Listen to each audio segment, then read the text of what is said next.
Oh yeah, Sunday, Sunday, Sunday. Bill Stevens, what's up, buddy? Bruno Capolo. Good evening from Laconia, New Hampshire. I can't even tell who's live anymore across the line first because you guys are so early. Everybody's early. When we do these pre-show promos, Kieran McGarry is in the house. Evil Rick behind Rudy's Fairing. Looks like all three of you guys were here super early, so I'm going to give you all the win. XAN Biker. I say that wrong all the time. Say it, Heather. Go ahead, you can yell at me. Your mic's on. You got it right. You got it right. Tiger Ward in the house. Hey, this is going to be a great show, man. Welcome and good evening. Welcome to another Sunday night with your friends here at ShopTalk. Going to be a fantastic show. We have a long time friend of the entire motorcycle industry with us tonight, and it's going to be good to catch up with Mr. Howard Kelly. If you don't know him, shame on you. Where you been? Did you just get here? Stick around. Going live with this one in just a little bit. 3:40, 3.5 minutes. That's enough time for you to get a cold drink, kick back and relax, and get ready for America's first and favorite motorcycle entertainment and talk show, Shop Talk.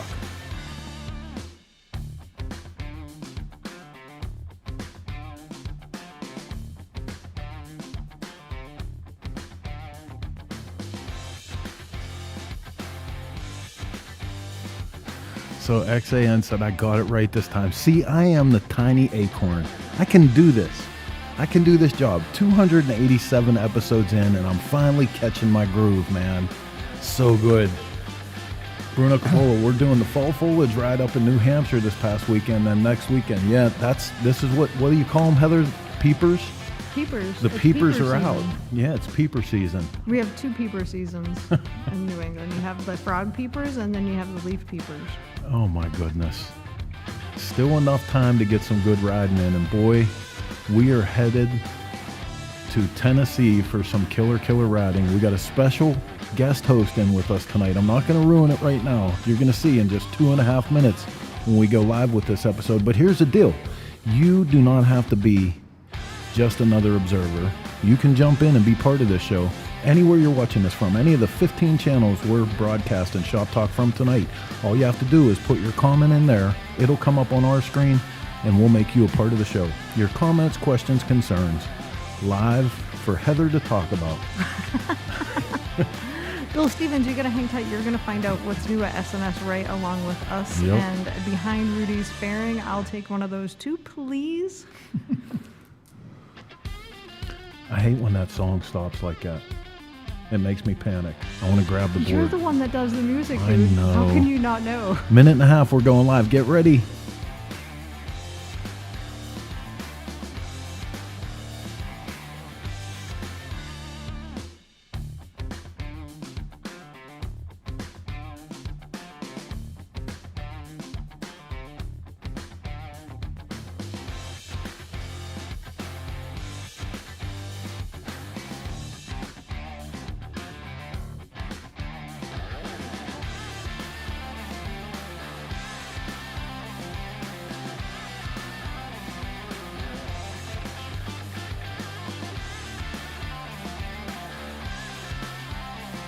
Steve Henderson, hey now. Steve Broyles, what's up from Big D Town?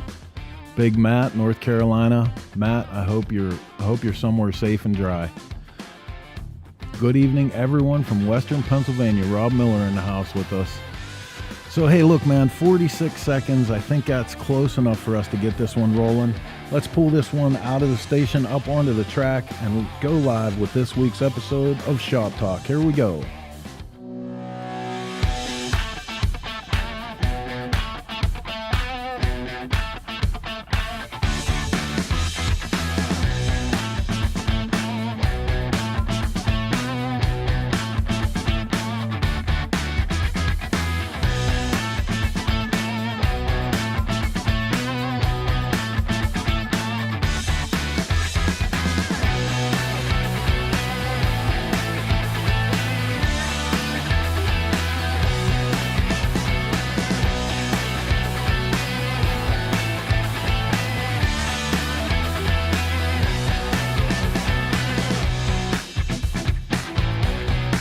Okay, scooter tramps and chopper jockeys all across the land. It's just after 9 p.m. on the East Coast, 8:01 here in the Midwest, where we sit high atop Television Hill in the beautiful Clockworks campus.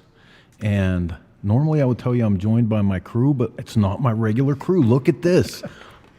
We have a guest co-host tonight because Mark is on a very important mission this Mark evening. is on a very important mission. And first and foremost, we want to send our prayers out to everybody that's suffered damages from this storm and continues to have hardships. You know, there's nothing good to say about it except for the way it seems to be bringing community together. And that's where Mark is right now. Him and Big Ricky are in a truck, actually 2 trucks and trailers, I believe they told me, headed to the area most affected, and they have all this stuff packed up, and we couldn't be more proud of them, man. So don't leave me alone here, Heather. Sorry, I get choked up. Like, part of me just wished I had been able to get in the truck and drive I there know. and do whatever it was, whether it be shovel mud or move supplies or whatever it is. It's hard not being there, but I'm so grateful to those people that are. Oh, and look, we have other friends that have sent some pictures in, like Radar. You guys see Radar here every week with us, and Radar is on the ground and showing us some of the efforts that are going on there, man. It's incredible. I mean, if there's any good that you can talk about coming out of this, it's the renewed community that's all jumping in on this and making it happen, man. It's great. It's amazing. It's amazing watching people to come together. Like, I don't know if you guys follow Hugh Owings from Hugh's Hand Built, but he is in Asheville proper. His wife and children are safe. They're not there. But he has spent his days going from home to home, however he can get there, either fixing generators, buying generators, bringing people supplies. It's amazing to see the lengths he's going through to support his community. So, Yeah, pretty awesome.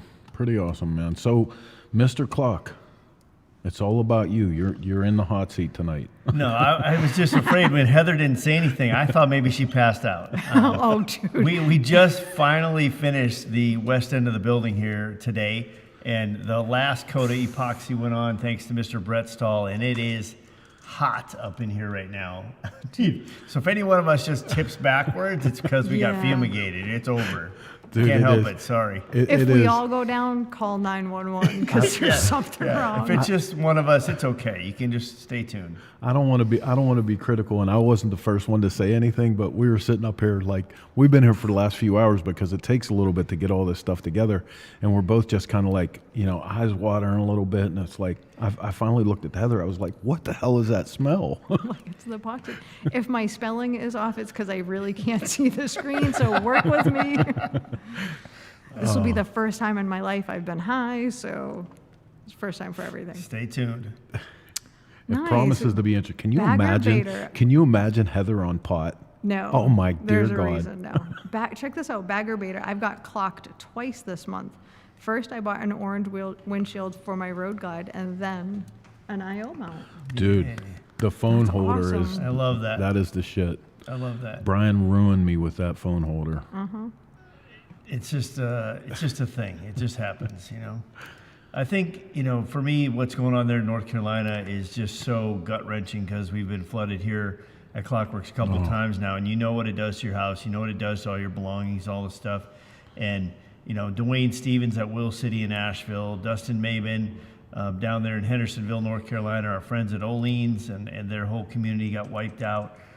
You know, right across the hill, you have Matt and the folks in Maggie Valley at Wheels Through Time. And so it's amazing how many motorcycle people are centered or active or producing things in North Carolina. And man, it's tough. And then you know how much of it hit Florida as well. And so we know folks down there who have been affected, and they're bracing for number 2. You know, Oh, my God. Supposedly something's coming this week or something, they're saying. Yep. Yeah, they're bracing for Hurricane Milton, which is looking to be a Cat 3 by the time it makes landfall on Wednesday. However, that's 3 days away. We all know a lot can change Yeah. in 3 days. Well, so that means it's time for a lot of praying, yep, right? maybe we can pray it away. You never know. So Bob Ziola in the house with us. Becky Quiver says, ever since you showed me the phone holder in Sturgis, it's constantly in my Facebook newsfeed. I'm going to buy one. Hey, thank God. I was wondering. I thought that stuff wasn't even working, Becky. So just the fact that it showed up is better than nothing. At least we're spending the dollars in the right place. Steve Broyles reminding us that Tanya just got to Florida with the family. So, Oh, goodness gracious. yeah, I know. So We were talking to our friends Steve and CJ down there today, and they were putting stuff away and putting stuff up high and just trying to get ready. You know, it's unbelievable. So Brian, before we really get rolling here, I alluded in the pre-show to the great riding adventure we're about to head out for. Can we talk about that for a minute? Yeah. So every year, you know, back in 2016, we did the unlimited or limited edition, I should say, Indian motorcycles with the folks at Jack Daniels, and just so happens this coming Saturday is the World Championship Barbecue Weekend again. And so that's always a good time for me, and it's always my vacation, if you will, to take off for 3 or 4 days, go down there and just hang out with my friends in Lynchburg. We have done an Indian motorcycle ride. This year we'll be leaving from Chattanooga on Friday morning, riding into Lynchburg, and then the folks at Jack Daniels have their big Squire tent all set up, and they provide an incredible meal of all these Jack Daniels infused goodies, whether it's barbecue meats or all the way down to the desserts. And it's just a treat to be there. We'll have some hierarchy from Indian Motorcycle there. There's some special things going on for the folks that are joining the ride. They'll have demo rides in Chattanooga live on Thursday afternoon, and then a special treat on Thursday night for everybody who shows up. Maybe one of those things where we have to tuck our cell phones again, so stay tuned. It's going to be fun. Right on, man. So I'm looking forward just to stretching my legs out a little bit. We've been around the clock in the offices here, getting stuff loaded for the fall season of Grease and Gears TV, and it's coming together nicely. It also shows me how all summer long we've been run, and just packing material away, waiting for fall, and here it is, and now there's a mountain of material. So you guys just hang on. It's going to be coming at you shortly. If this is your first time watching Shop Talk, welcome to the show. It's a little program we do every Sunday, 9 p.m. on the East Coast. And what is Shop Talk? 90 to 120 minutes, all the two-wheel bullshit we can fit. A little bit of entertainment. We bring on a guest or two. We start the whole thing off with a little segment we call The News. The Shop Talk World Report is brought to you by Law Tigers. Get the compensation you deserve and get back on the road with Law Tigers. First up in the news tonight, and I know all you dirt bike nuts have been waiting for this, Triumph finally unveils the TF450-RC motocross bike. There it is in all of its glory, man. The RC obviously stands for Ricky Carmichael, who helped on this program, and promises to be a bitchin' motorcycle. Cannot wait for this. Congratulations for Triumph coming back into the off-road segment. It's going to be awesome. I'm surprised you haven't asked for one yet. I'm not gonna lie. I'm waiting for it. I knew you were waiting, and I figured I would just skip that, and we'll both just consider that, you know, it's technically on order. Or you knew it was just going to be no. Yeah. So next up in the news from the Black Hills Pioneer, AFT submits proposal to bring Half Mile back to Sturgis City, scheduled to discuss selling fairgrounds land to school Monday. Now, this is a multi-purpose proposition. Heather, you understand a little bit more about this than I do, so help us out. Oh, you're going to throw me under the bus. I am. Thanks a lot. Well, you know. So we all know that AFD closed out the 84th Sturgis Rally this year with a killer race through the streets of downtown. And it really was. I wasn't there. You were. You said it was outstanding despite the rain. Yeah, all the credit to them, because really in the beginning, you know, with the local politics and everything that was surrounding it, we really didn't know how it was going to be. It ended up being, like, honestly, the crowning touch to an otherwise perfect rally. So it looks like they're trying to lay a more permanent flag down in the city of Sturgis, which on one hand I think is great. I hate to see the Sturgis Half Mile go away. It's such an iconic venue. That's been there for years. So when they shut it down a few years ago, we were all sad. But the fact that they may be able to buy it and turn it into a year-round facility for both cars and motorcycles, I think that's great. I think that's great for the heritage and the history of Sturgis to carry that forward. I don't know all the intricacies of it, but they're talking about getting some grants and using some of their industry relationships to make that happen. But it's going to be a matter of who gets the bid, if it's the school or the revenue, I guess. So tell me, when you read down further into this, is them bringing the street race back tied to whether or not this program is successful, or what was the deal? I did not see that, honestly, and I'm trying to open it here, and I'm getting a page not found, so I apologize. I think it's a great deal, though, for them to try to create a hub, right? To have something within the city, because we all know over the years, you've seen it since, well, I've seen it since the 50th, things just continue to expand out into other areas of the Black Hills. And yet we all want a reason to go into Sturgis. We all need that, that thing that draws us in. And it may just be one trip down Main Street, maybe to go see the folks at Jack Daniels, which I always do, check out what Harley's got on, what Indian's got on there. And yet, the racing is the heritage of the whole thing. It's people gathering and just getting together and pushing their motorcycles to the limits. And that's what Sturgis is really all about from the get-go. So good on the folks in charge there right now to bring it back, I think. Even the article before that, you were talking about Triumph. Well, Triumph had kicked off and participated in the off-road adventure bike version of the AFT as well. And so I think it's time for everybody to come to the table, not run away from it. Like, even if the motorcycle industry's down or the economy's down right now, that's even more reason to step in. Don't run away. This is not the time. This is time to own it. I agree. Absolutely. If they're like, in spite of all the times that we hear people talking about how do you get the next generation in, and this is what that looks like. When I sat in Sturgis that last day and watched that race, I could not believe how many people it was packed, and it was families and people and grandpa and grandmas and kids carrying chairs, and it was super cool to watch. It was fun for everybody to be down there. That's the one thing I hope they don't do, is that was a very accessible event to people in the community. Yeah, because it was on the sidewalks. Right, and there was no admission fee, and anybody could go and watch it and participate and make their own memories. Sometimes those events are cost prohibitive to the people of the town. So I hope if they do move it, they don't change that, or they make it a way for townspeople to go and participate. Agreed. Yeah, that's a great idea. Yeah, and I mean the moving it part, I don't know, like the racing through the streets, that was the coolest part about it. I mean, I've known for years and years, whether it's the drag race track, even though that's right at the corner of everything in Sturgis, or the dirt track, it just seems like those things are far enough away from the action that it was never successful in drawing people. I'd hate to see that be the case with this. Yeah, it was kind of cool to see him, ripping by the library and in front of all the things, and there's dignitaries over here and people standing in front of this restaurant and people outside that bar. And I agree. I think the streets brought something special to it. Right on. So next up, and this is our last thing for tonight, Honda steps up in the wake of Hurricane Helene. Absolutely fantastic for this company, for Big Red to jump in the way they are. On behalf of the Honda family companies in the U.S., American Honda is donating $500,000 in disaster relief funds to the American Red Cross to support those impacted by Hurricane Helene. The donation will enable the Red Cross to respond and help people recover from this disaster across the affected region, which is home to Honda manufacturing operations and its associates.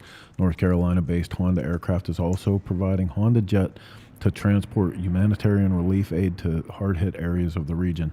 Now, Heather, you said as you go on reading this, they're actually matching a dollar for dollar.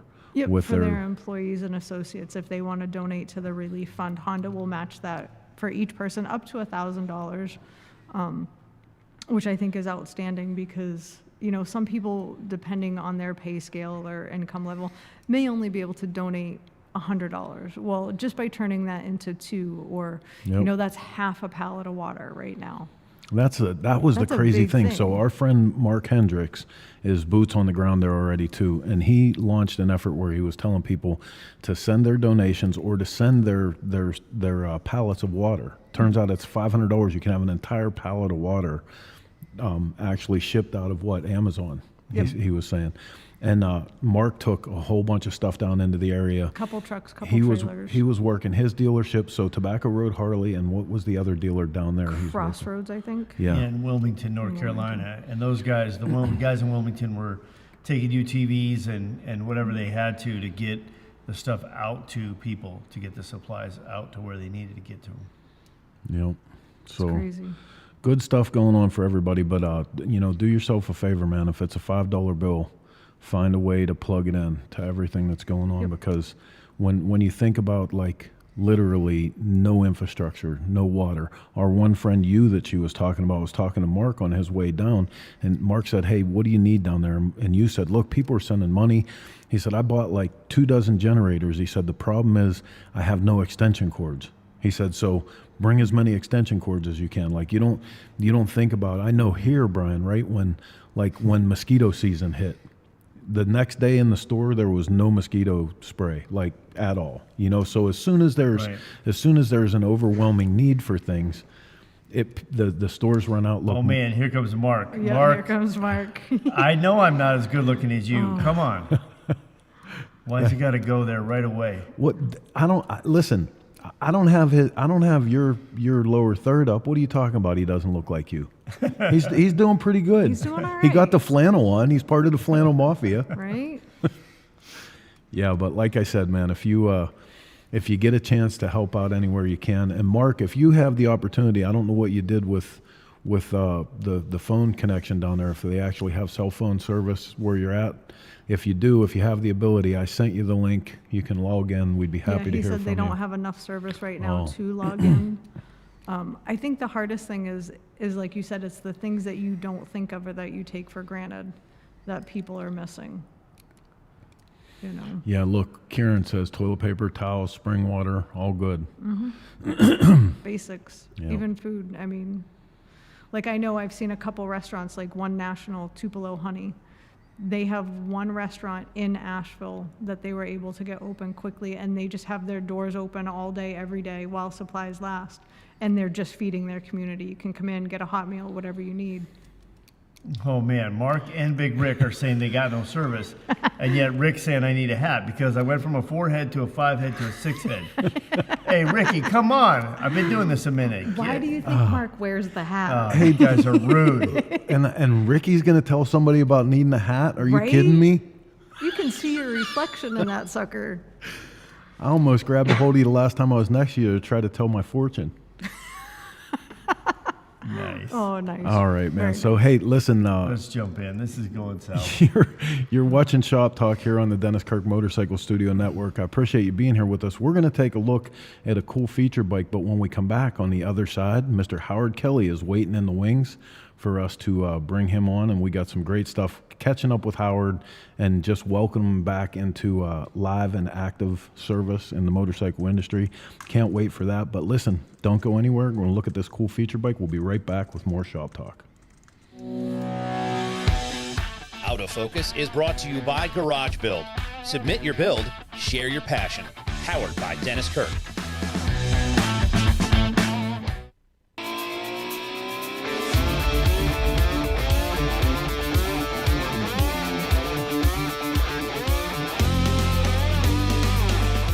Panhead Bob, Wilmington, Delaware.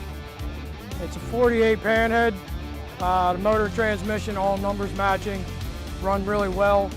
I got a lot of time in it, a lot of hand work, a lot of filing to make this that fit. Because these old bikes don't just go together, I got my front brake in this throttle grip instead of the handle, so I keep these nice and clean. I also got the snapback going here, nice and clean, keeping everything tucked away. Smaller air filter cover, so you can see that beautiful panhead motor. And it's just a good old bike, tank shift, smooth. I bought the motor and the transmission, and they needed a complete rebuild. And Max V Twin does all my motor and transmission work, Newburgh, New York. And then I did everything else. I put everything else together. I chose the orange and black because it just looked like the old racing colors. I wanted to give it a look of like what a guy would have done it's a 48, so what would it have looked like by 52 or 53? And I didn't want to wait to find every single part. I want to build it, I want to ride it. I build bikes to ride. I built my first band head when I was 20 years old, 1951. I still have it. I also have a 64, so I can have a suspension for my wife to ride on. Yeah, my dad rode, and my dad's best friend taught me to do the wrenching all myself. I knew I wanted my first band head when I was sitting in my dad's 68 Ford convertible, and I found Easy Rider magazine under the seat while I was listening to ZZ Top, LaGrange on the 8-track player. Yeah, I opened that magazine and saw a panhead, and I knew that was me. My grandfather started calling me Panhead Bob when I bought my first panhead when I was 20. Well, my dad showed me how to work on cars. And then when I started riding with my dad's best friend, Snapper his name was, he taught me to do your own wrenching because you can't trust anybody when you're getting on these two wheels. You're taking your life into your hands. So do all your own wrenching. From that point on, did all my own wrenching, and then started to build, change them out. That 51 was a long chopper, was long springer, pretty radical.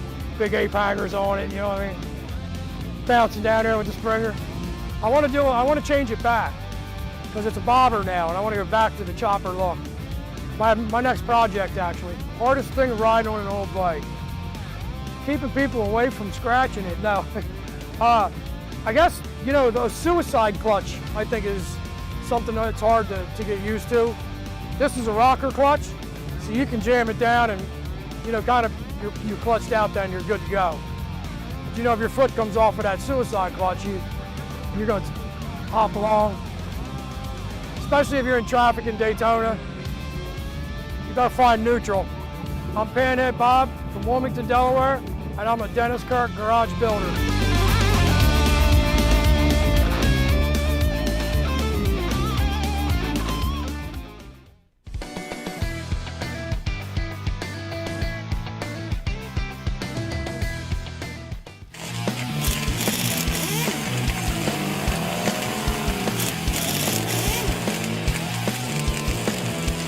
The only thing standing between you and the open road is some garage time with the right parts and accessories to make your motorcycle roar. And that's why riders everywhere choose DennisKirk.com, the one stop you need to get your Harley back on the road.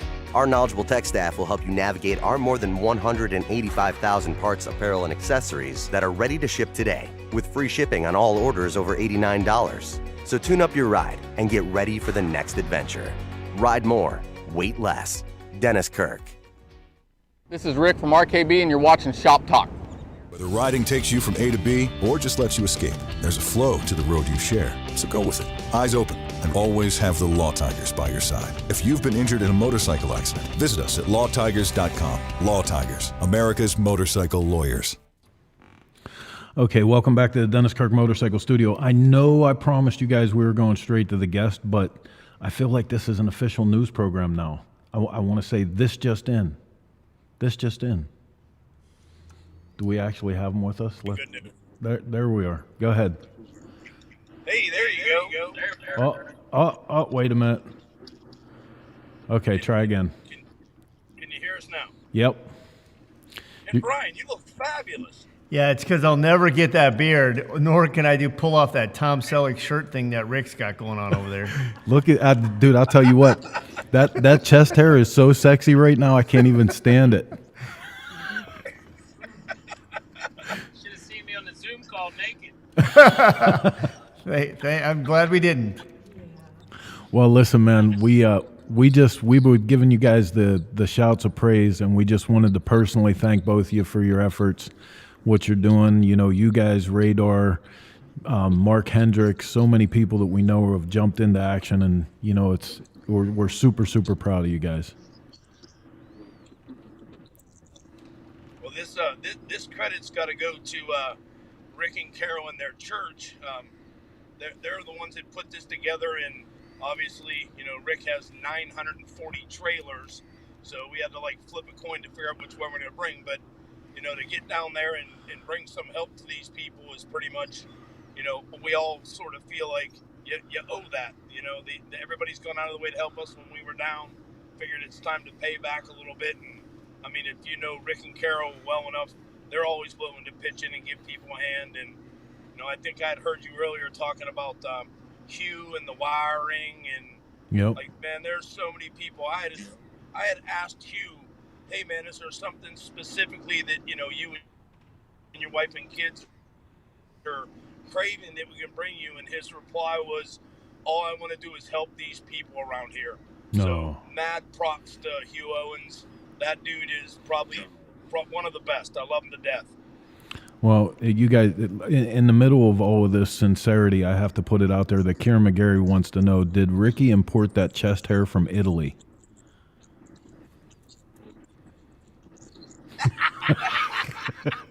It came with 2 gold chains. Look, he's covering it up now. Oh, and a bowl of spaghetti, of course. He doesn't want to show. He don't want everybody to see his eye rock horn. Carol, I saw her post, and again.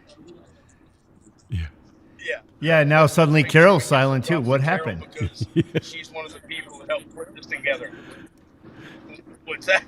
I said now Carol went silent on the sidebar. Even. I said we logged on quick. Just wanted to. No, she's out there. She's Oh well, we could throw her in here, but she's not in the truck. Right on. So, Protecting her property. We just wanted to jump in for a minute. What's that? No, you're good. Yeah, we got a little bit of a lag. Just wanted to jump in for a minute and say what's going on. Right on, man. Hey, make sure Brian sends out a Felicia message. Yeah, he's in charge. He's in charge of the Bye Felicia tonight. You guys have ruined my son Cargo. He does it everywhere all the time. I'm very, very well aware.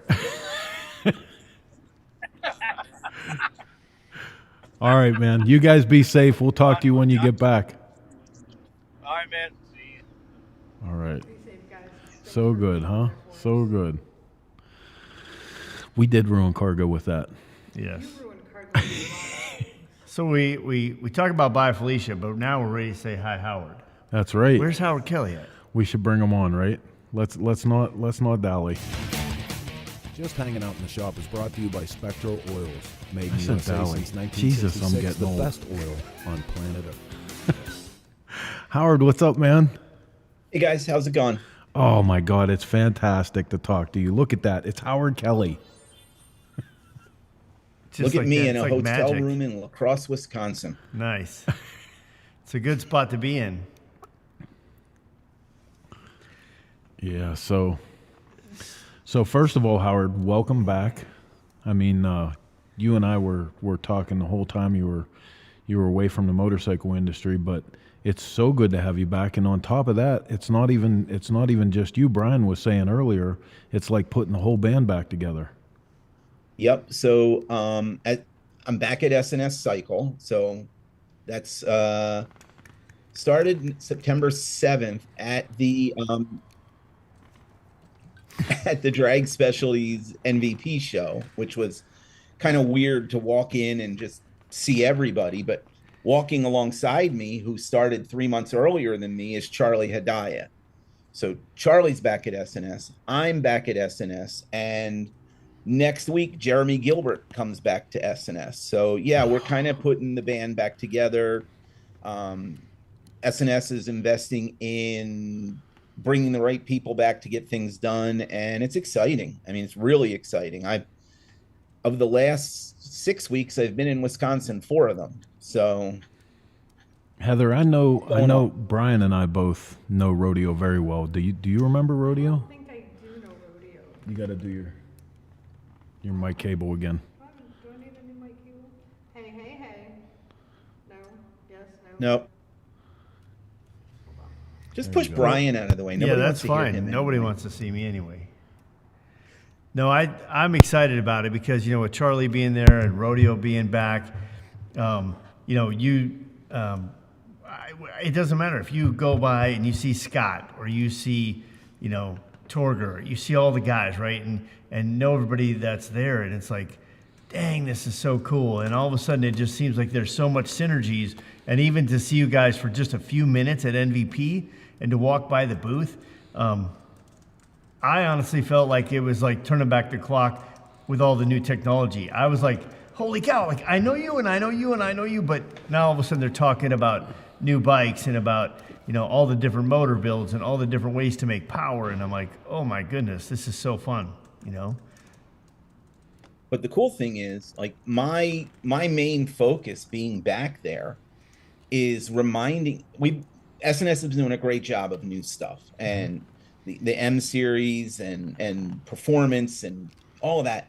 But what's really cool is I'm back there now to talk about stuff that it's vintage, to talk about an Evo now. Right. And think about that. Like, an Evo is a vintage bike now because the twin cam and the M series have been out so long, and the Evo came out in '84. That's forever ago, right?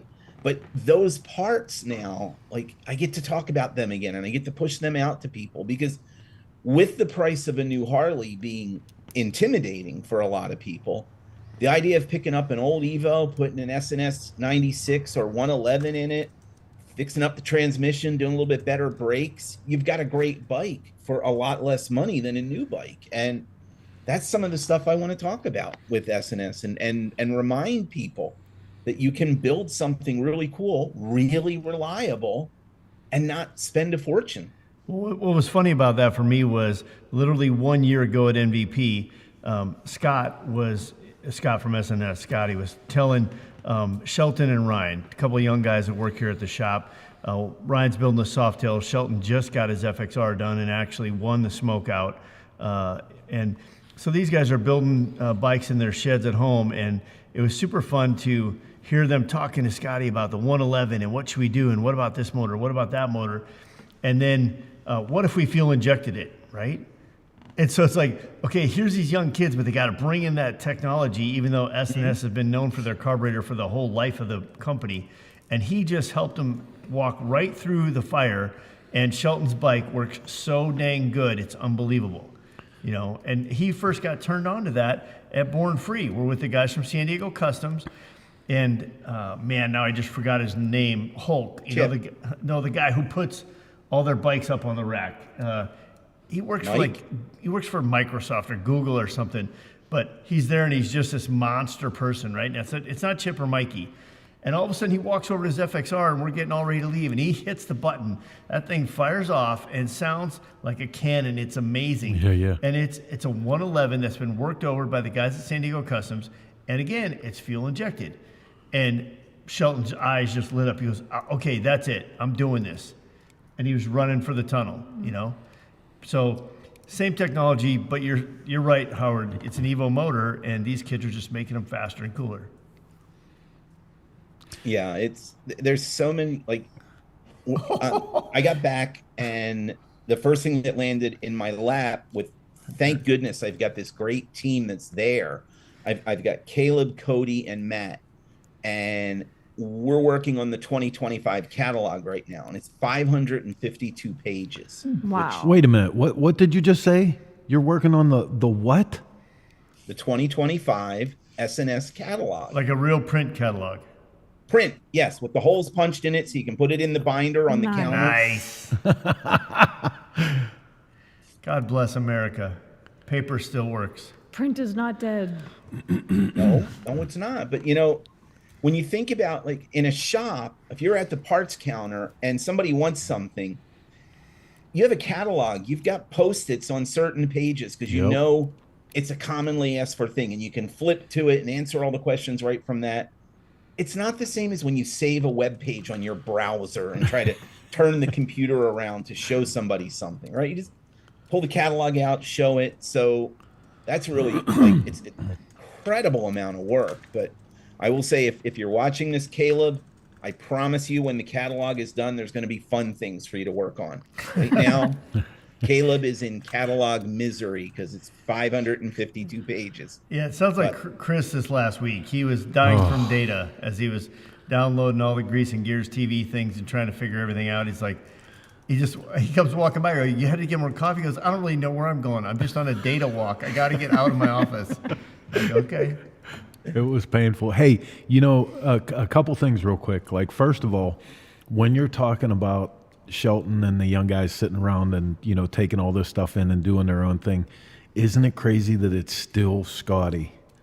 You know what I mean? No, like, it's not crazy. I love it. And that's why I love Howard being back. That's why I love Charlie being back there. Yep. There's some familiarity to what S&S has done for all of us through our motorcycle careers and what they continue to do for kids like Shelton, guys like Ryan, who are just trying to outrun Hunter. I see you over there, Hunter, saying it's not that fast.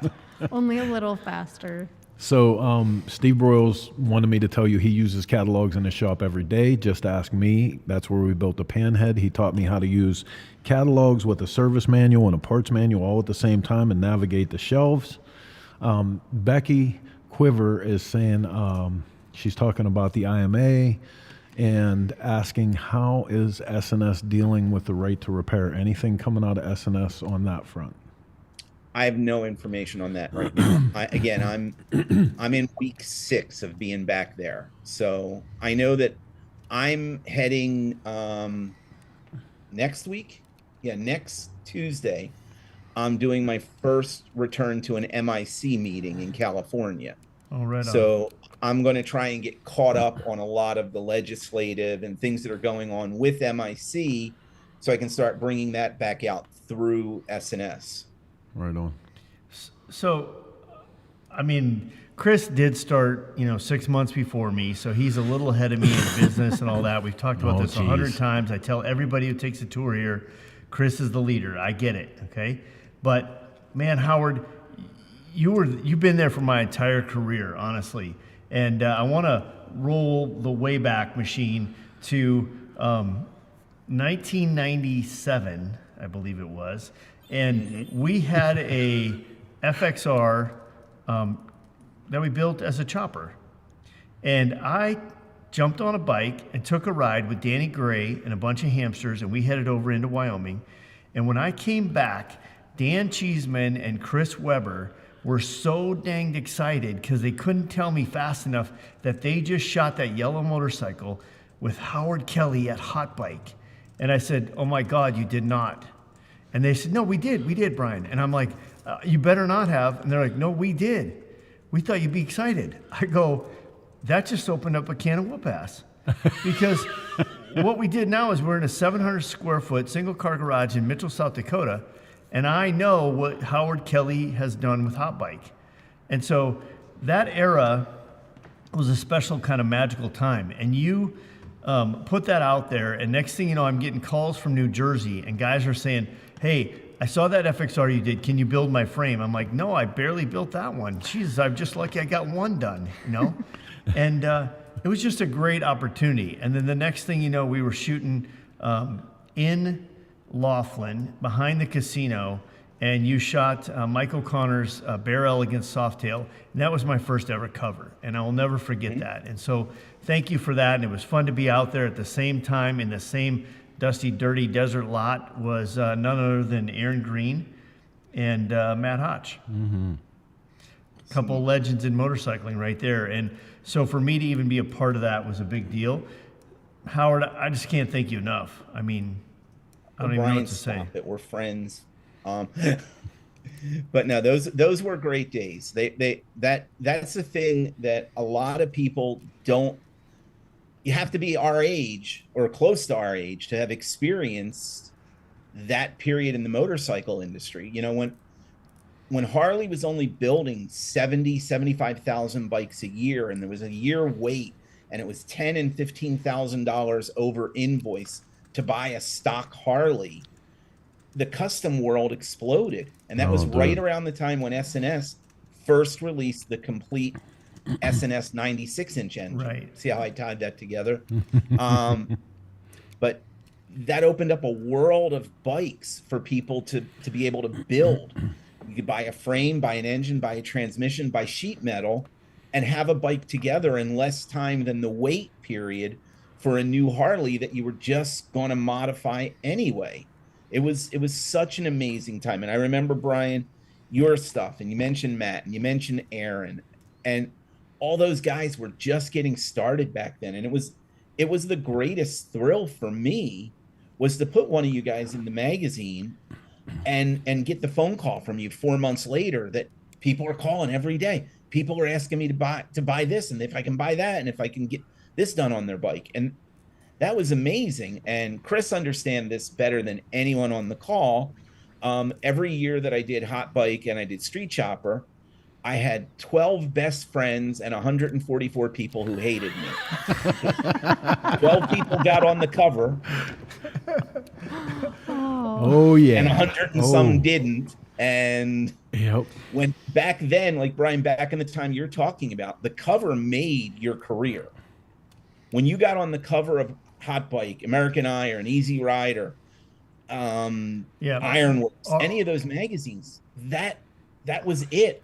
Because there was no internet. There was no, I'm going to text you the photo of my bike. It was, wow, it got shot and it took 4 months, 5 months, whatever it was, till somebody saw the magazine.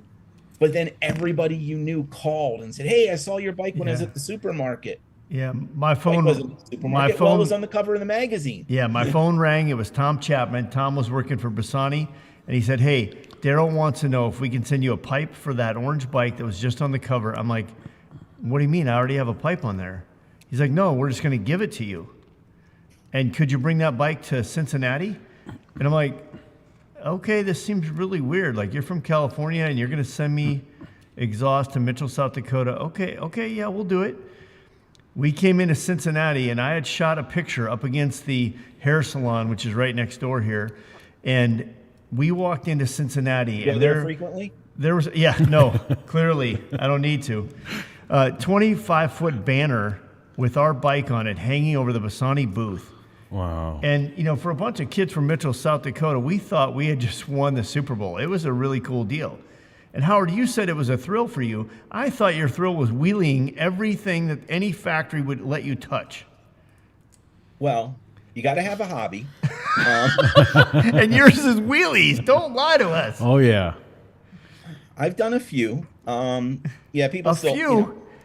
How many? I would like to go back to the Hot Bike archives and find out how many pictures there are of you wheeling. Oh, look, he was a little aggro. That's not a wheelie. He was, well, that's because you only had one hand on it. If you would have had two, you would have wheelied it. He was a little aggro as an editor. Isn't that what the kids say? I just wanted the stock bikes to be exciting. Clearly. Look at these pictures.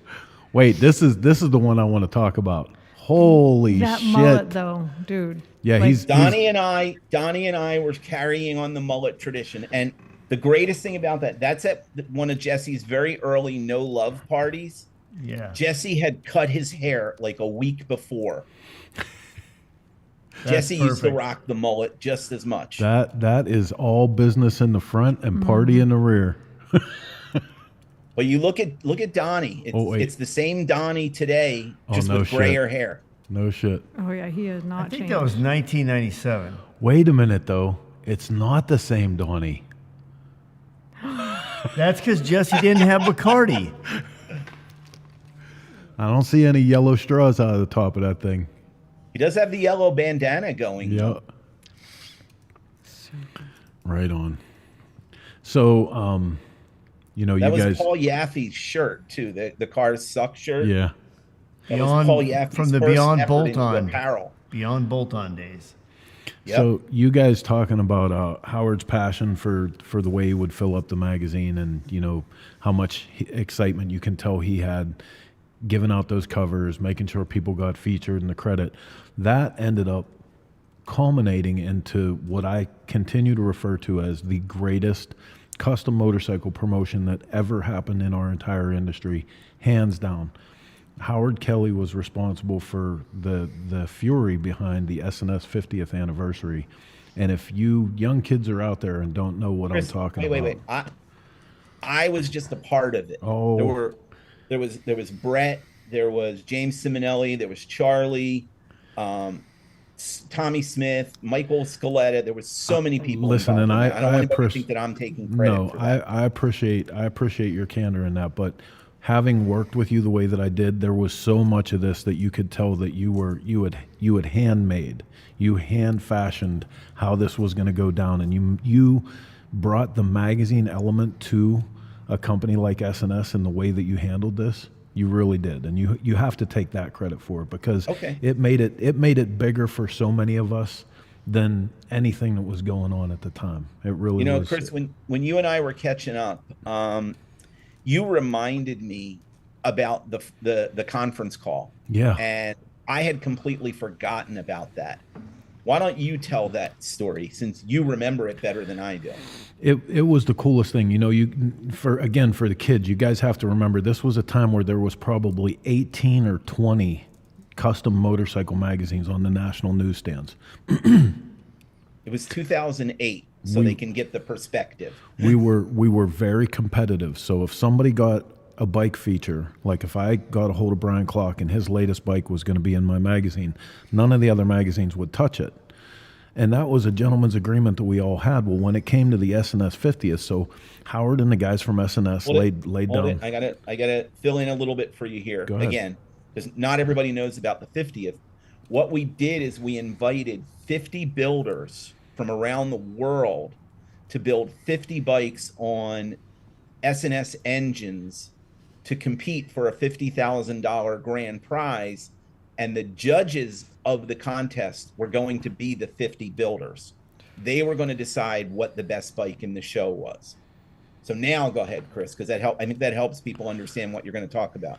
So as you can imagine, you got guys like, Jeff Wright, Bill Dodge, Paul Cox, Brian Clock, Donnie Luce, Jeff Cochran, everybody. I could go on and on and on. There were 50 of the greatest builders of the time, all guns blazing, building the coolest shit that they were ever going to build to go after that money, to be part of this extraordinary, half a century anniversary for the greatest performance company ever. And they did not disappoint. So much so that Howard decided to hand out a system of how we as magazine editors were going to get a chance at these bikes. We all got a number for a conference call, not Zoom, not Skype. This was literally on a phone. So what I did was I took all the pictures, the little clips that Howard sent me, and I printed them all out, and they were hanging all over my wall. It was like the NFL draft, right? So here's all my favorite players, and I got my top 5 and my second seats, and they're all hanging on the wall, and we're on this phone call, and it went in round robin. So every magazine editor got a turn, and you got to make a pick. So you would sit there and cross out, somebody would pick one of your bikes that you had picked, and you'd cross that out, and you'd go to your second string, and and eventually we got through all 50, we all got to pick. And then they started coming out, man, and it was so badass. It was a tidal wave of media that came out of that. And like I said, there was the most extraordinary bikes that I've ever seen built for one thing ever. And that's why I said this really was brilliant. Yeah, it was. It was above anything that ever got pulled off in our industry. Those themed builds were such a cool part of S&S. When I met Brett Smith, when he had just taken over as president of S&S, they were getting ready to do the 145 program. And that goes back early 2000s, where they built 145 cubic inch Evo style engines. And they got 5 builders to build bikes around those engines. And we teased it in all the magazines with a black page that said, "Shh, something cool is coming," and it just had the logo, S&S logo, and the logos of the builders that were involved, but it didn't say anything other than coming in Daytona, and it led to the unveiling of these 5 really cool bikes. And then the next year they did the 124 program, and the 124 program was insane with the builders that were in it. The S&S 124 was such an inspiring engine. The AHDRA started a race class for people that had S&S 124 engines. And that was kind of the build up to the 50th, was sort of the warm up for how would it work with these builds. And yeah, the 50th was probably the coolest thing I saw in the motorcycle industry. I agree with you on that, Chris. The bikes were incredible. They were. You've got a photo of the Nautilus bike that you've been scrolling through. That's the gray one. If you can bring that up. Yeah. From Hot Docs? Yep. Yeah. That was the champ. Yep. That bike, the detail in that, well, Brian, you probably voted for it. Absolutely. Brian was in the 50th. Yeah, but this bike was so far ahead of its time, and people were just Like all of us were talking about it. Yep. And so it's fun when you put your heart and soul into something, you work so hard to get to that point, and you go, dude, what made him think of that? You didn't even care about what you worked on the last 3 months. You were just like, dang him, you know? Well, and this was It's such so an exciting fun. time, man. I And- mean, people were really reaching. They were really going out of the box for stuff, and this guy was incredible with that. He was literally a world apart from most of the guys that were doing stuff at the time. And Brian, don't forget, you had a real challenge for the 50th because you built with an X wedge. Well, the thing was, so I have all the posters, and I still have that bike in my showroom, and people come in and we talk about it, and I say, the bikes were all VIN numbered from 1958 to 2008, and that was the 50 bikes. So the 50 motors that came out all had a VIN. So many guys got panheads, knuckleheads, shovelheads, Evos, twin cams, and there's, you know, like what, 7 or 8 of us that got this crazy ass X wedge thing. And there wasn't a lot of frames, there wasn't a lot of stuff it fit in, so we were fabbing everything, and it was super fun. And we have VIN number 2003, and that was the bike that my daughter Carly said, that's my bike. I love that bike. She was 14. I said, okay, it's yours. I'm not selling it. Done. Well, and listen, I got to tell you too. You know, you're my brother. I've always been a fan of the stuff that you build, but you, who was it also that did X wedge based bikes? Your bike was. Well, it was Doug from Doug's Customs. He built that bagger. Yeah, Wozni. Orange County Choppers build an X wedge. County Choppers. I don't know. There was like 8 of them. This one right here. Yep. This was. Oh, that's Chopper Dave. Chopper Dave. You and Chopper Dave, Brian, built 2 of my favorite bikes in this whole program, regardless of the engine family, because you had so many challenges. And what Dave did here, not to take anything away from your bike. No. This was insane. Because he made it look so insane. minimalist. Yep. And people all thought it was old, and there was nothing old about it. He packed all that new technology and made that thing look so small. Unbelievable. And so skinny. It was just stupid. It was ridiculous because that motor itself is just wider, bigger, bulkier. You know? Well, and that's 56.4 degrees, I believe. Yeah. Yeah. It was a lot of motor, and at the time, it was a lot of stuff up on top of that motor you had to figure out how to deal with. You know. Well, and I want to just give you guys a shout out as S&S because here's my favorite S&S story. 2006, I really didn't have any money to do anything, and I certainly didn't have the money to build a bike for the Biker Build-Off. And it was at that point that I wrote a letter to S&S, and I thought, well, you get 100% of what you don't ask for. I'm going to just see what happens, right? And I had this idea that I wanted to build a really fancy bagger. I wanted to put a 124 in it, and I wanted to make it fast so people would quit calling it geezer glides and road sofas and all these things and just try to change the flow and swim upstream a little bit. And I sent that letter to Brett Smith, and I'll be so surprised I got a response. And I said, here's what I can do. I can give you $1, and I'd like to lease the motor. And if you tell me in 6 months that I did $2,000 worth of good, at least that gets me caught up and allows me to build this bike for the TV show. And he responded, he goes, okay, we'll take your bet. Here's the deal. We'll send you the paperwork. It's a lease, and we're going to see what happens, and I'll discount it accordingly. And I'll never forget, I was at my daughter Erica's track meet, and in this little town, and I was sitting on the stands, and I got this call, and I didn't know where it was coming from, and I picked up the phone, and it was Brett. And he goes, hey, I just want you to be clear, because I knew it was coming time I had to pay for that motor. And he goes, you did it. You own that motor. Oh, I said, what do you mean? Are you serious? I was probably screaming, and people were like, why is that guy yelling? His daughter's not even running yet. And yet I was so happy because he said, you know what you did, Brian, is you built the bike. You did what you said you were going to do. You've taken it all over the country. You took it to Bonneville. You raced it. And even when you were at Bonneville, you were sending back information to our team better than some of our, national drag teams or other things that are going on. And he goes, the whole staff was cheering for you, But I remember, like, when your guys called me Howard and said, hey, Brian, what if we used B2 drag racing heads? I'm like, well, that's going to pose a problem. Now I got to build completely different exhaust because that's not a normal thing.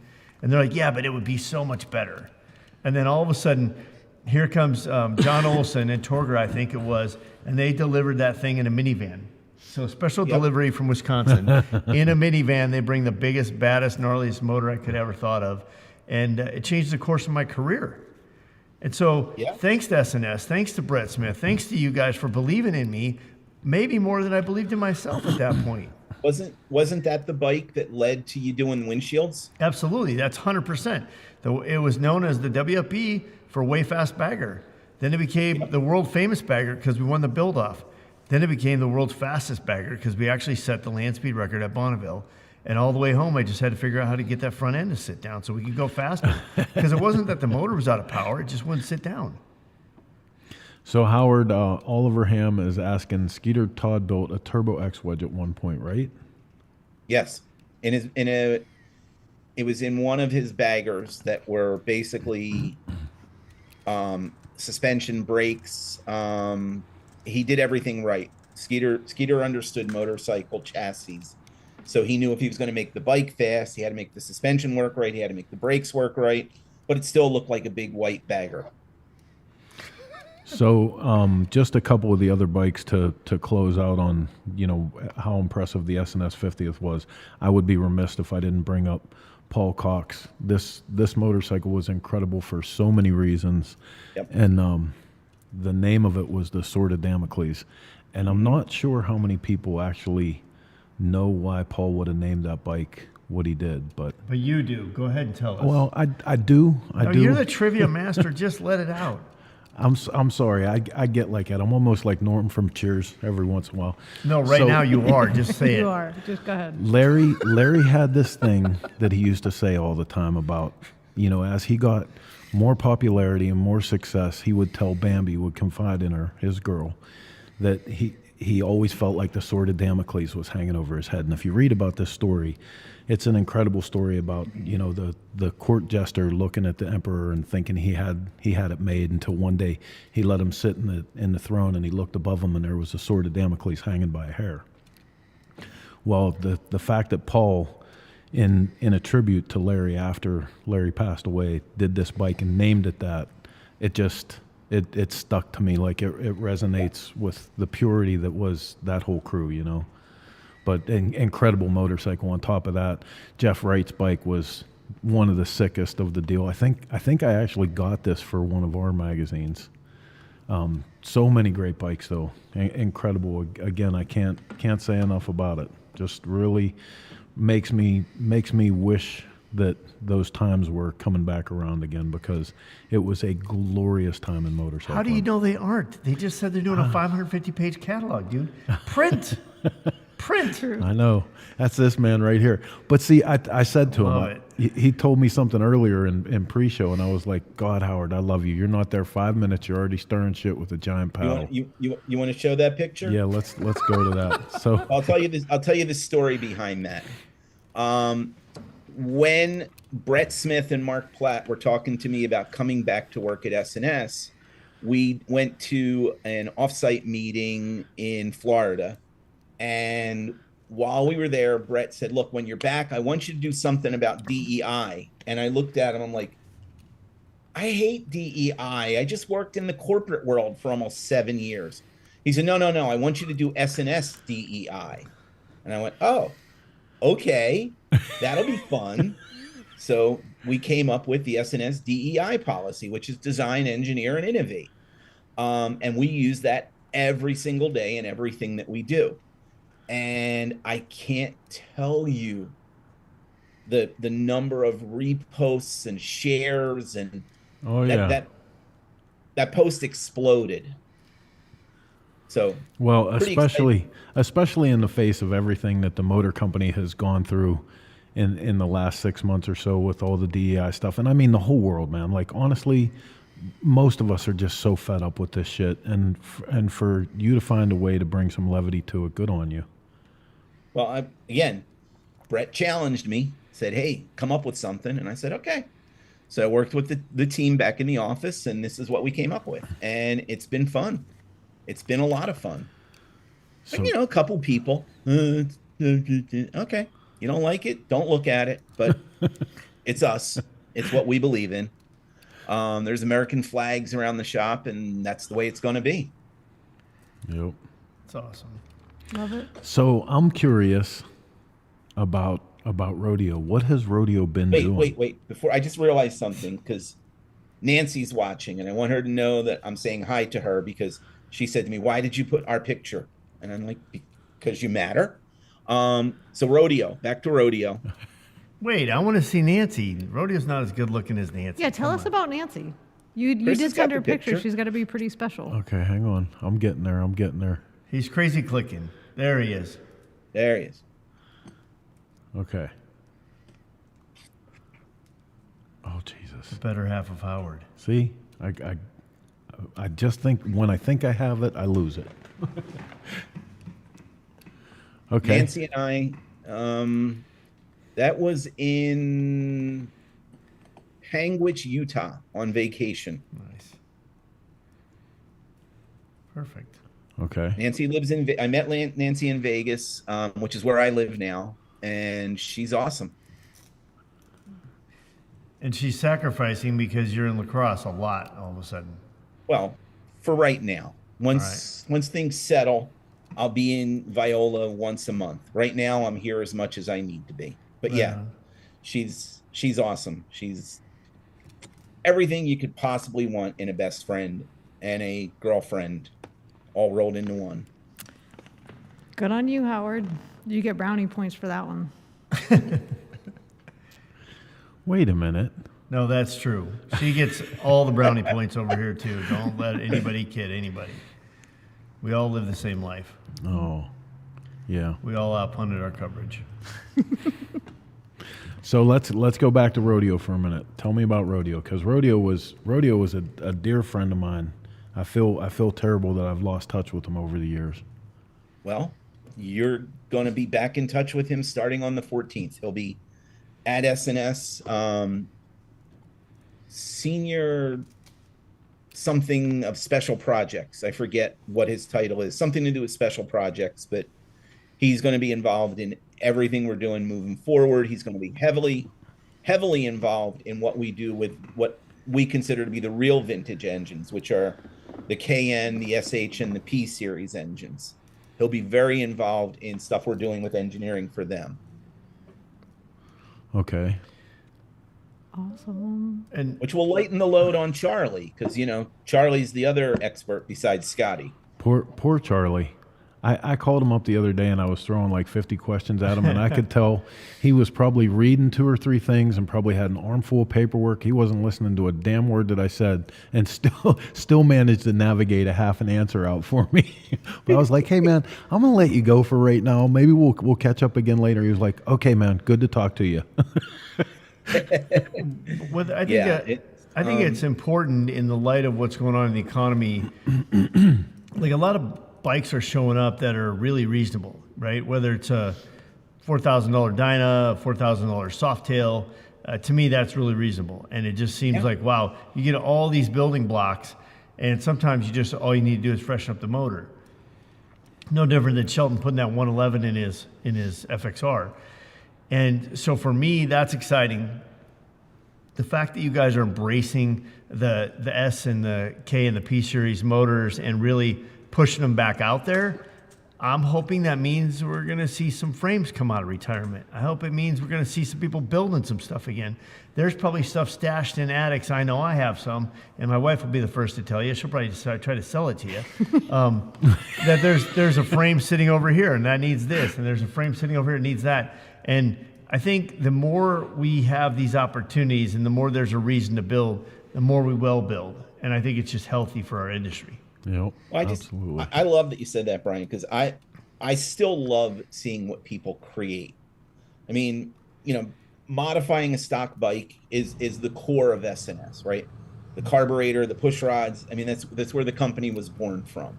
But then taking a complete engine and building a bike around it that uses the creativity of the person that thought of that project, said, you know what, I'm going to build an X, and it's going to have this, and it's going to have that, and it's going to have that.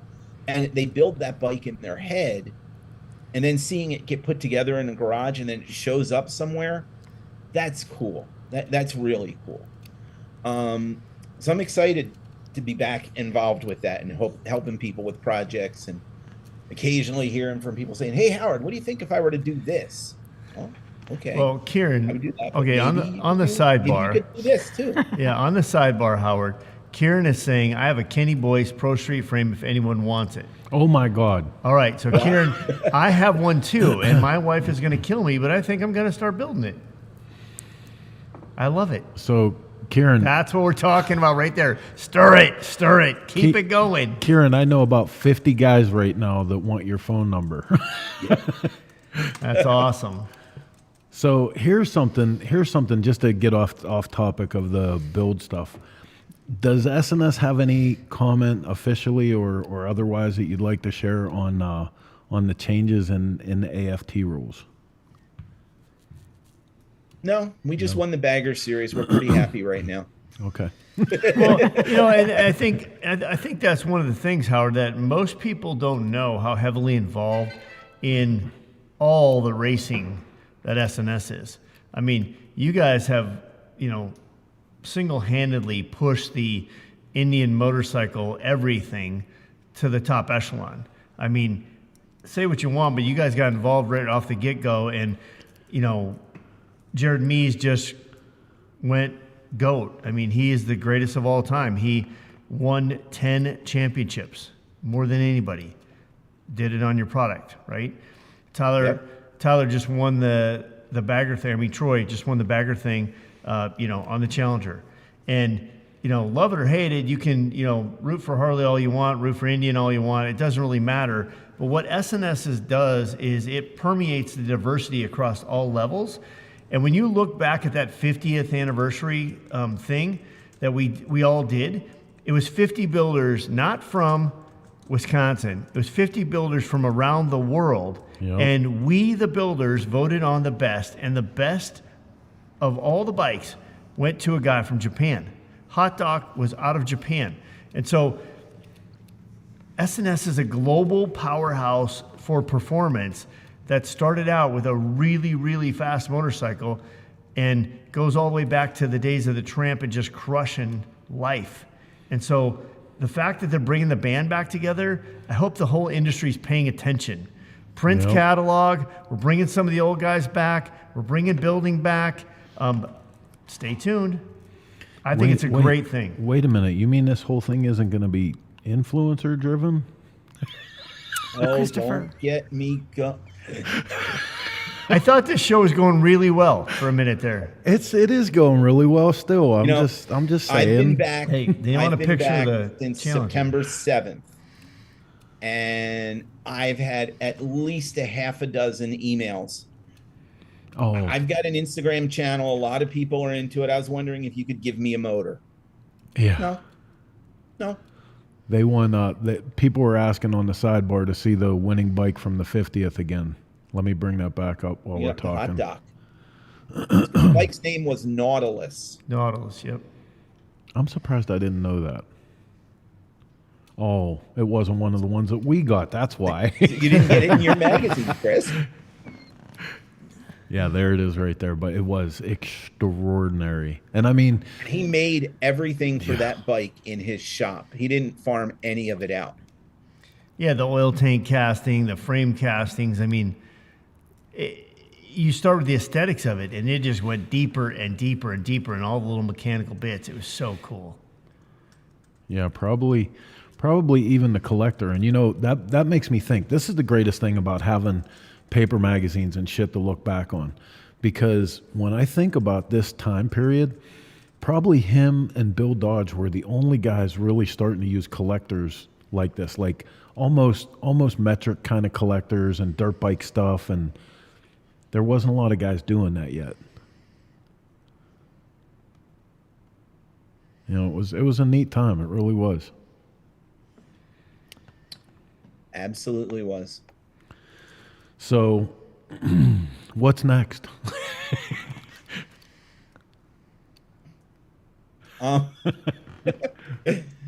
There's gonna be some cool stuff next year. I can't talk about it yet. We're finalizing some plans, but there will be some cool stuff next year, and I think the industry is gonna stand up for a second and go, "Whoa, S&S, they've done something again." And I can't say what that's going to be, but S&S is going to do some cool stuff next year. We've got new parts, we've got old parts, we've got catalog, which again I'm excited about because it's a ton of work, and I'm excited to be there. It's crazy because I was happy. I thought I was really happy being out of the motorcycle industry, and apparently I wasn't. We're happy you're back. I did get to ride a Pan America this week. Oh yeah, let's hear that. And you wheelied it, didn't you? You wheelied it. Don't even start. Barely, because I didn't turn the traction control off because it's got so many buttons. I was trying to figure out just how to get it into the sport mode. I want to see that video. How I'm fighting the computer. Really fast, really cool. And S&S makes a pipe for it. Another thing that's going to be prominent with S&S next year, though, is back to the Pan America for a moment. Really like it. Going to buy one. That it was just that quick. I rode it, and I'm like, okay, I have to own one of these. And I'd been holding off on riding one for that very reason, because I knew if I liked it, I'd be buying it. I like a bike that I can cover miles on, but I can still go play in canyons with. So I'm still a frustrated canyon racer, and it's a little more challenging in Vegas than it was in California, but I found some good places to ride. Yeah, buddy. So we actually have a question for you. Jeremy Southern wants to know, do you have any plans for doing any vintage Indian engines out of S&S? Oh, I have not heard any word of that at all, but that doesn't mean that Charlie and Jeremy aren't thinking about something like that. It really is. That would be interesting. I mean, along the lines of the vintage stuff that you're doing. I mean, oh gosh, what's Mike's shop called? Kiwi Indian. He did an X wedge in an old Indian frame. Remember that? Yes. Mm-hmm. Yep. But I don't know. I'd have to ask the guys how they think about that.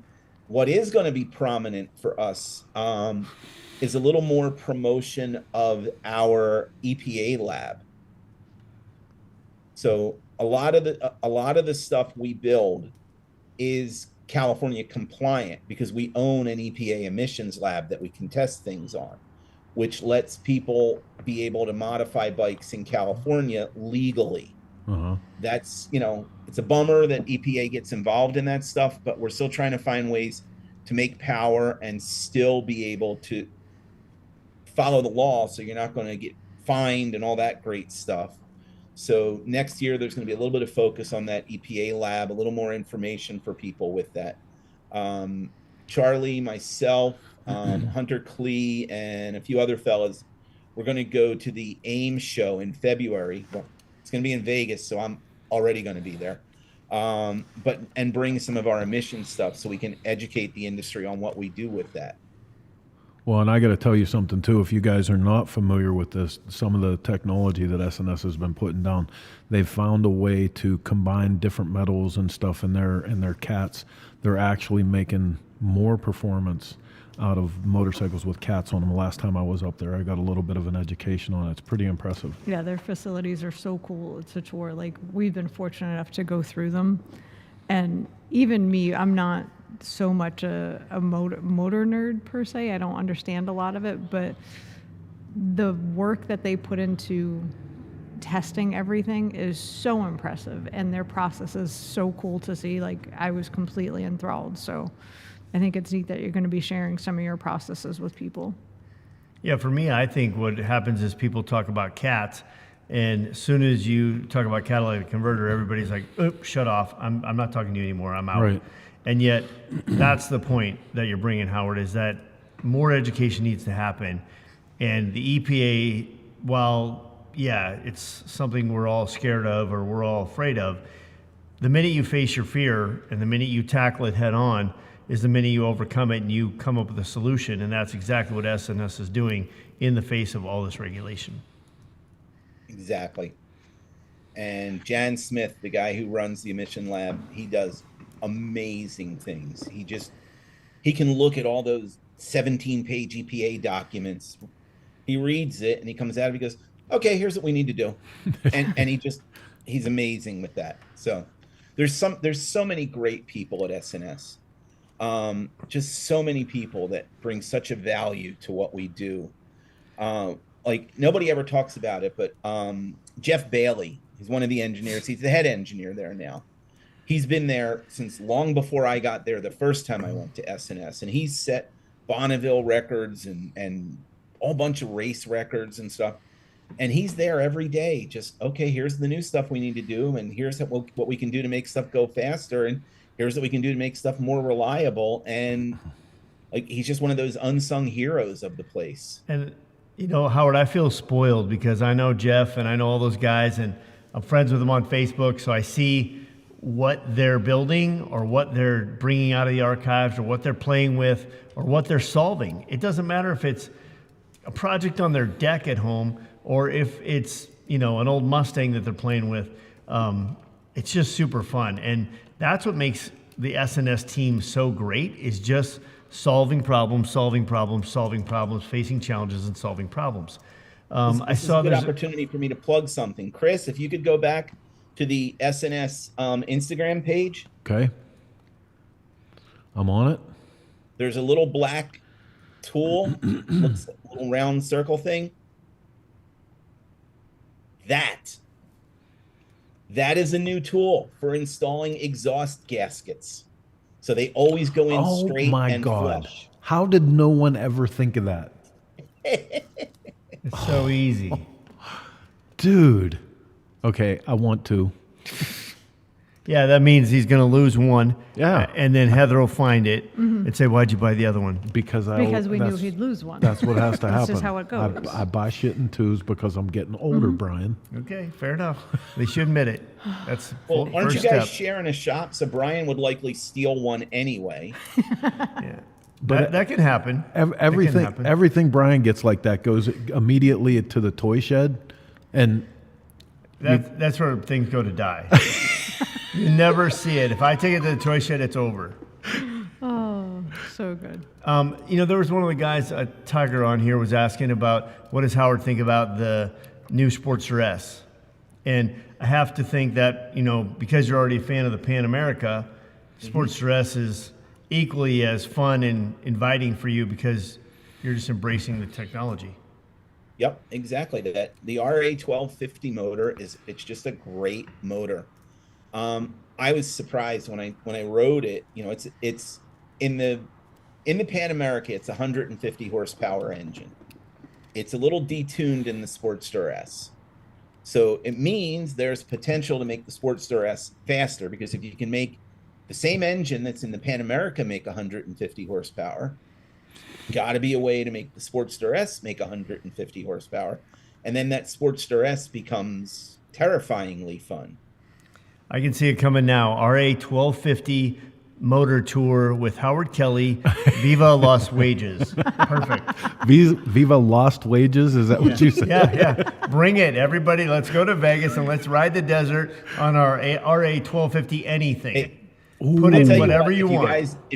If you guys are ever in Vegas, I will tell you to go north on 15 out of Vegas, turn right at Valley of Fire, ride through Valley of Fire. It's one of the most gorgeous places I've ever seen. And then take the cutback behind Lake Mead all the way back into Vegas. It's an amazing ride. Amazing ride. And then when you're done with that, go to the Eagles at the Sphere, right? Come on, just talk about it, Howard. That's where I thought you were going right away. I'm glad you kept it motorcycles, but let's hear about the Eagles at the Sphere. I think the Eagles are finally done touring, but I will tell you that if you're going to be in Vegas and there's a concert you want to see that's going to be at the Sphere, you should absolutely spend the money and go. It was one of the most incredible concert experiences I've ever had. I got to go there with Jack Daniels after the Formula One race. They had a little brunch in there. And I'm like, holy smokes, who eats brunch at the Sphere? And this thing was out of control. And it was fun because I went up there and the guy was taking care of the door. He goes, here's my favorite seat. I'm like, perfect. Tell me that, right? Now I can't remember where it was, right? But he kind of picked his own epicenter of the whole thing where he wanted to watch it from.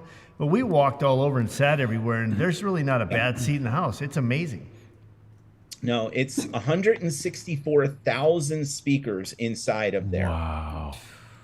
So the sound is everywhere without being ear-bleedingly loud.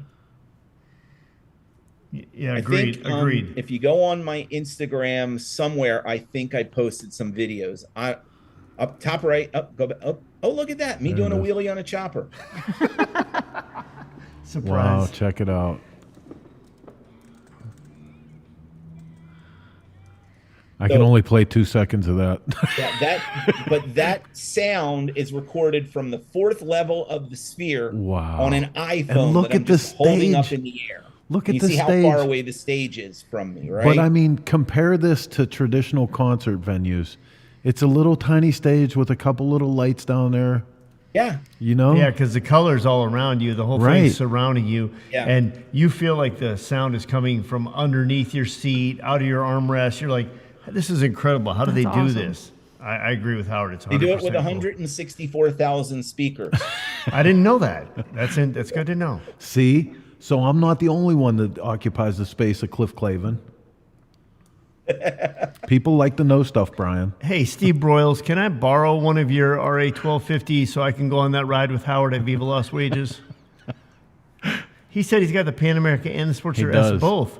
Spoiled much? He does. Poppy don't play. Poppy don't play. I like You it. want to see a cool shop? Poppy's got Tell a cool Steve I shop. said hi, because I'm not typing, but I haven't talked to Steve in forever. Dude, Steve still has probably one of the most traditional motorcycle shops on the entire planet. I'm not kidding. When I said that we built my 49 Panhead, I lived in the shop with him. We slept on bunks, and every day he would put down the parts catalog right next to the service manual, right next to the parts catalog for any of the companies, and we would just filter through numbers, and he would send me out, and there was a whole system of little slide-out drawers to get the parts from, man. It's not like that anymore anywhere, you know? No. No, But, you know, it's interesting. You mentioned that. I mentioned we're going to go to AIM as S&S, right? The February motorcycle show in Vegas for dealers to see all the new stuff and all that. And I was talking to one of the people that worked there because the first day that I was at the Drag Specialties show, Alan Alvarez dragged me over to the AIM booth and said, "You need to be involved in this." And I'm like, "Nice to see you too, Alan. It's been 15 years." And I started talking to the people at AIM, and they were saying, "You know, we want to do a V-twin emphasis, and we want to do." And I'm like, "No, stop." And they were like, "What do you mean?" And I said, "The idea of separating V-twins from the motorcycle industry is what killed the motorcycle industry trade shows." I said, because a dealer, a traditional dealer, while he may specialize in V-twins, he will happily sell you tires for your Kawasaki or get you new parts for your Honda because that's how he makes his living, working on motorcycles. I said, and when you start segregating, you're hurting that small traditional shop all over the country. Yep. Because now they have to go to 2 shows or they have to make sure they go 2 different areas to see things when they need to know about the motorcycle industry, not just the V-twin industry. Yep. And they were so receptive to that because Chris and Brian, you know, you think about, there used to be the big trade show in Cincinnati. We outgrew Cincinnati, so we moved to Indianapolis, and everybody's like, "Oh, it's not the same. We need to go back to Cincinnati. We'll put the V-twin show in Cincinnati." And within a year or 2 after that, it killed both of the shows because the dealers didn't know what to do. Mm-hmm. And my favorite thing about that was people were like, "Oh, you know, Indy's such a rough town. It's, you know, it's a little town surrounded by a great big ghetto." And then we moved everything back to Cincinnati. Maryland Stemp got mugged on the street. walking home from the MC Advantages party one night, and I'm like, that's well, this terrible. really doesn't seem that much different. So Brian, me and Brian are sorting through pictures here. I'm looking through your Instagram, and I just came up with a picture, and he was like pointing. He's like, just show him the picture. Because I think what's going on there is Howard Kelly's riding without a helmet because Ron Sims talked him into it. Okay. Speaking of catalogs, that was in the Sims catalog. yep. Okay.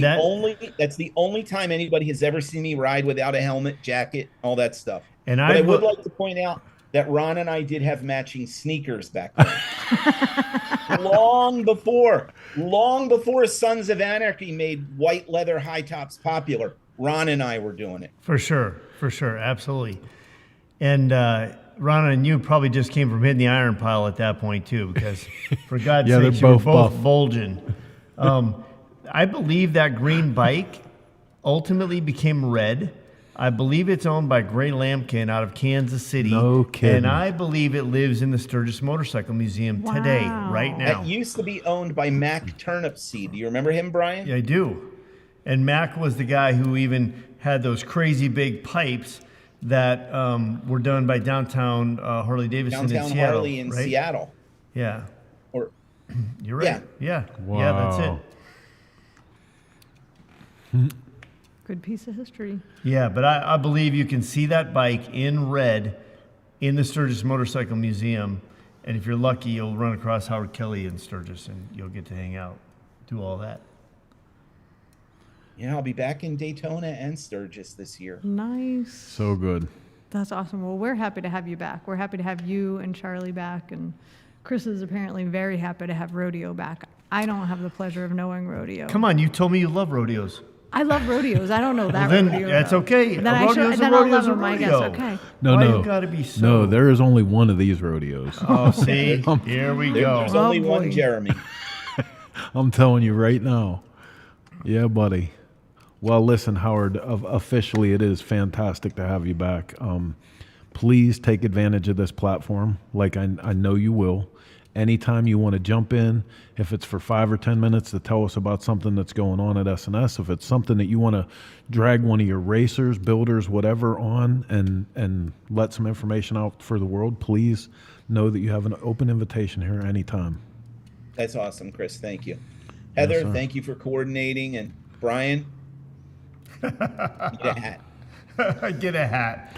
I hear you. All right, man. That's Well, okay. Athena's on the sidebar saying Cowboys 3, Steelers 3. Go Cowboys. Athena, I'm with you. So let the haters hate.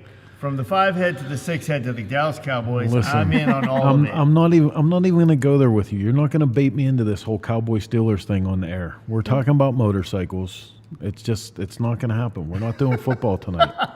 Yeah. All right. Oh, But listen, man, we're going to put up all your social media here, obviously, both for you personally and for S&S. Heather will put all the links up for everybody to reach out to Howard. Make sure you hit him at his Facebook page, his Instagram, also at the S&S Instagram, where you get all the goodies about the Go Fast products that they're coming out with and offer to the general public. Facebook, leave your comments up there, and they'll get them and address them for you. But in the meantime, keep an eye out for what Howard has coming up, because I know there's some top secret stuff that he can't talk about yet, and neither can we. And I'm pissing myself to be able to say something, but I won't. yeah. An interesting way to put it, Chris. Anyway, thank you guys. I really appreciate you letting me be here tonight. It's been a blast, Howard. Thank you so much. Thanks for coming back into the industry, brother. We appreciate you. I'll see you guys soon. All right, thanks. All right, man. So, hey, listen, thanks for taking the ride with us. We still have more show to go, believe it or not. How high do you want me to be? We're For real, dude. Like, you're killing me. We're going to take a look right now at a cool video that our boy Fish Elkhorn put together on identifying old motorcycle tanks. Don't go anywhere. You're Grab your watching oxygen ShopTalk. mask. We'll be right back after this. Tech tips are brought to you by S&S, proven performance for the power sports industry.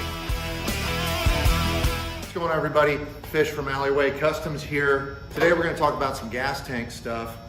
And we thought we'd do a quick little video, not to get into it too hardcore about all the little intricacies of these tanks year by year and all that stuff. But when I first got into getting some panhead stuff together, I had a stock 62, loved it, ended up selling it and was doing a 48 panhead that was a lot of aftermarket parts.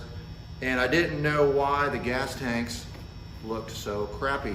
So when you're looking for these at swap meets and stuff, this is one of the first things you can do to tell what's aftermarket and what's not. This is a 1950s era panhead set of gas tanks, mid-40s knucklehead tanks, and this is an aftermarket set of tanks. And the first thing you'll notice is how these tanks have a very nice teardrop shape.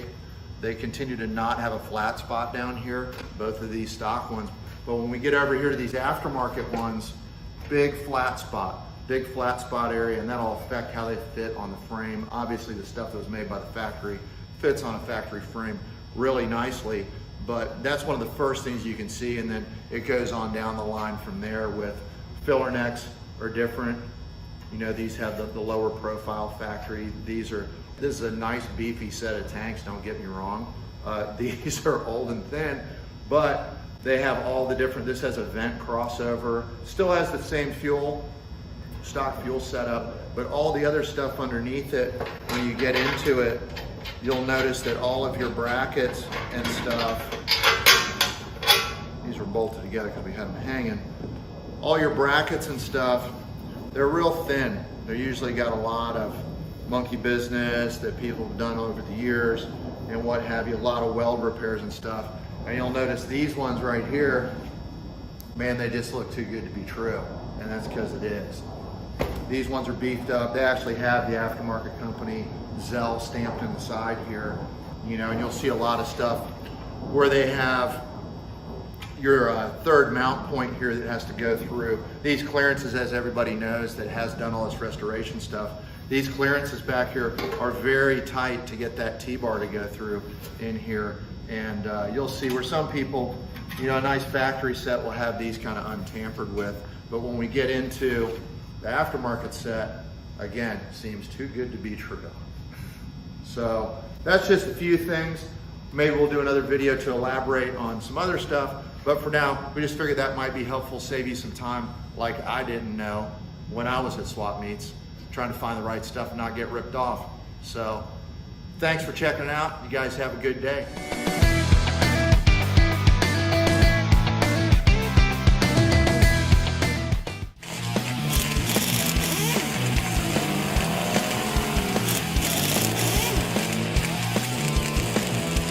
Hey, it's Billy from Twisted Tea. We're live in Sturgis and you're watching Shop Talk.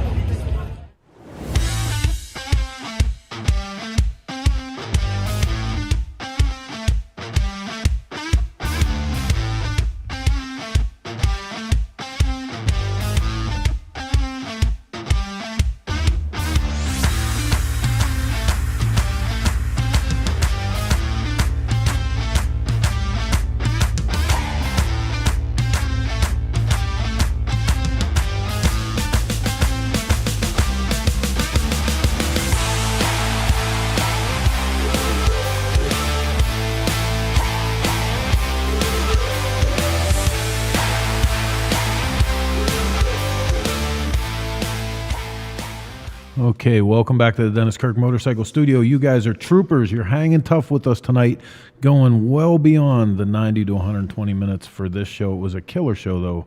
Our boy Howard, man, so good to have him back, and so good to have you guys along with us. Our co-host tonight, you guys go ahead and rate him. I think he's killing it. Killing it. I'm just because I'm from the same era as Howard, that's all. I just knew the stories and knew some of the back stuff. Thanks for having me. I appreciate it. And Heather, thanks for sharing your oxygen tank with me on that last little break. I needed that. Right? Oh, man. So if you guys aren't aware, you saw the stuff come up about Greasing Gears TV and you don't know what that is, it's like Netflix, but for motorcycles, right? 100% of the motorcycle entertainment and programming, 0 commercials. So you don't have to watch commercials. We just loaded some new stuff. You can see Ian do some upgrades to his Dyna. We got stuff from Henry Richards, a trip that you guys took not too long ago. Incredible builder. Like, that cat is incredible. So you want to get over to Greasing Gears TV and check that stuff out. It's like a magazine, but with a whole nother dimension. How's that? Ready. Events. Let's go. Oh, you want to do the Good at events? this. She's ready to pass out over here. Hurry, hustle. So what time is it, Heather? Time to do the events with Heather? The events, please. Okay. Please. Please. I'm dying here. Shop Talk is brought to you by Cyclefish. Cyclefish, the most complete list of motorcycle events in the U.S. Okay, and I'm totally not ready. Just like that. No, I thought we all just blacked out. Because I thought we all went down. we changed cameras today. I thought I was just going to say epoxy across it. We changed cameras. Damn it. Okay, there you go. So, not this weekend. Next weekend, the Mission 2024 Moto Beach Classic at Bolsa Chica State Beach in California, Saturday, October 12th. Bolsa Chica? Bolsa Chica. You can. I have not had the pleasure of going to that event. I hear it's great. It's a great way to spend the day. If you're out on the West Coast, go check it out if you love motorcycles. It is, and thanks to the folks at Mission for sponsoring being near everything that has gasoline burning in it right now. So good. Not only do they make good chips and tortillas, but man, they're killing it. Thank you for fueling all the things. Love it. Next. I just wanted to get the right camera shot together. I'm sorry. I thought he was going to go black screen. I did. I thought he was going out. October 17th starts at 11 a.m. I suggest you get there at 9. Greatest chopper show on earth. Chopper time at Willie's Tropical Tattoo in Ormond Beach, Florida. Remember, 100% of those proceeds raised that day go directly to the Veterans Support Fund. Go register your bike. As long as it's a chopper, bobber, antique, Otherwise, vintage. What happens if you show up and it's not a chopper or a bobber or something? Or something. If it's a bagger, they make you park out back. Jeez. Just say not because they don't appreciate everything two wheels. There's just only so much space. There's only so much space on that parking lot. Hey, good news is Athena gave me 2 extra points. Normally the scale only goes to 10. She gave me a 12 because I'm a Cowboys fan. Hello. How you like that, Chris? Whatever. Oh. Born free, y'all. Born free, y'all. Born free, Texas, October 17th through 20th. Are we talking about Texas? Thank God. Born free, y'all. Born free, y'all. October 17th through 20th at the Yellow Rose Canyon Ranch. Go check it out, bornfree.com. Oh my God, look at that. More Lone Texas. Star Rally. This is how More we Texas. close out our rally season is at the Lone Star Rally in beautiful Galveston, Texas. Just 300,000 or 400,000 of our closest motorcycle friends. Right. It's a great way to spend the weekend. So hope to see you there. Unfortunately, though, it's Halloween weekend, and I kind of get screwed on that whole thing. No, we're gonna go on we're gonna dress up for Halloween, just Are like we? everybody. Yeah, why not? We'll dress up as magazine publishers. That's lame. Yeah, I'm kidding. We dress like that every day. So it's also our closing bike show of the season on Saturday, November 2nd, excuse me, on the corner of Seawall Right there. Look at that. and See how quick I was with that? 21st.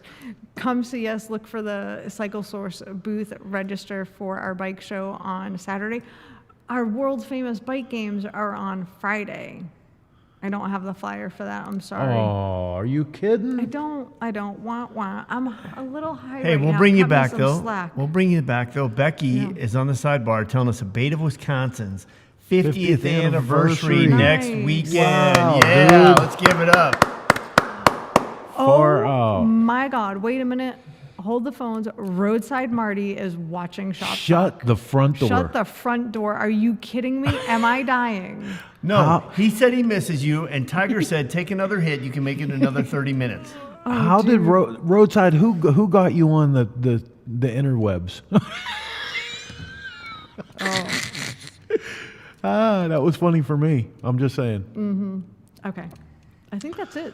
Yeah, I think we're sounds done. like it. It sounds like we're coming near the end of the road. I can almost hear the bike starting in the background. They're getting ready to take us out of here. But I want to thank all you guys for sharing your headspace with us and letting us do this show. It is truly our honor. 287 times now that we've completed the mission on Sunday night, and that is thanks to you. Please make sure you hit the the like and share buttons, make all that stuff happen so we can come back here next week and bring you more of our two-wheeled motorcycle bullshit on our little show here. Until then, thank you guys so much. We'll see you next Sunday, same chopper time. Same chopper channel. Bye, Felicia. Oh my God, he said it.